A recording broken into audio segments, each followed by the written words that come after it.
talked to Steven Jackson backstage at the Big Three and I asked why the NBA doesn't support the league. And this is what he said. Only black-owned professional league. We need to come out and support it. And there's no reason for the NBA not to support this league. It's all the ex-NBA players. Ice Cube said that when he started the league, he offered the NBA 10% equity for free. He just wanted some sort of working relationship because he knew he would be signing a lot of former NBA players. The NBA turned him down. Steven Jackson believes that if Cube was not a black man, then things would have gone differently. Maybe they could have formed a partnership. Not only has the NBA not been down with forming a partnership, but Ice Cube has been on a Fuck the Gatekeepers tour telling the world that they're actively working against the Big Three because the NBA views them as competitors. Therefore, owners and associated funds are not allowed to invest in the Big Three. He says that the NBA has worked with their media partners to actively ignore the Big Three and not allow them to promote their league. And that's why you don't see any Big Three ads on ESPN, Bleacher Report, or Turner Sports. And you won't see them talked about on any of their NBA programming, even though the majority of the Big Three players are former NBA guys. Even still, in spite of the blackballing, the Big Three has continued to grow. They averaged more viewers last summer than the NHL, and this year's projections are even higher. They secured a streaming deal with CBS, and they have the White Mamba, Brian Scalabrine, calling their games.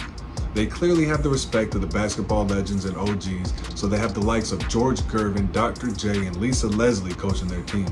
I talked to Mario Chalmers that day too, and he said one of the things that he loved about the Big Three is that it's giving an opportunity to veteran guys who can still hoop to get a check and continue playing basketball. And I'm sure that being in America as opposed to having to go overseas and get a bag is also great for these guys. They can stay close to their families and make money doing what they love. You would think that the NBA would love this idea and support it, especially considering the fact that they don't have anything like it. To me, the Big Three is not even selling the same product as the NBA. Yes, they are both basketball, but one is 5-on-5 and one is 3-on-3. The Big Three only sets up a half court. They're not even playing in the same setup. It's a completely different game. The Big Three season is also in the off season. Ice Cube has actually done everything he can to not step on the NBA's toes, but they still clearly don't like the idea of competing for basketball market share here in America. More evidence of this is the NBA's foray into streaming summer leagues such as the Drew League and Miami Pro League. A lot of their current players go play in these leagues over the summertime, and this summer the NBA has taken over streaming those events. So they're clearly trying to become a year-round source for basketball. And the Big Three is tapping into that market too.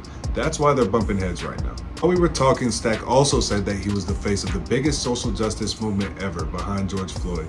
And I think that was taken a little bit out of context, because obviously George Floyd is the face of that movement. I'm sure Stak would say the same. I don't want to put words in his mouth, but I'm pretty sure what he was saying that he was the NBA's face on the front lines of that movement and that the NBA didn't use or amplify his voice at that time in any real way. And he's not wrong either. He probably was the most vocal NBA or former NBA player at that time. He actually knew George Floyd, so that obviously played a role in it, but he also just did a lot to keep George Floyd's name alive. Also, the George Floyd movement was probably the biggest civil rights movement of our generation.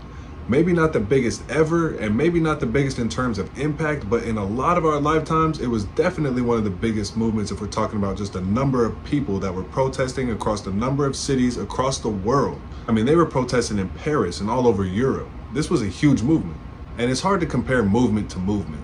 Obviously, the March on Washington in 1963 was huge by the sheer number of people that were involved. And then there's the Greensboro sit-in from 1960 that was only 4 people deep, but it had a huge impact.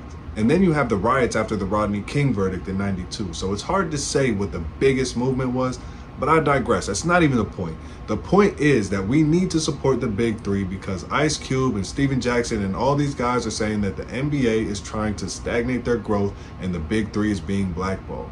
And that's the bottom line. I'm gonna give you a perfect example. I'm the face of the biggest civil rights movement ever with the George Floyd.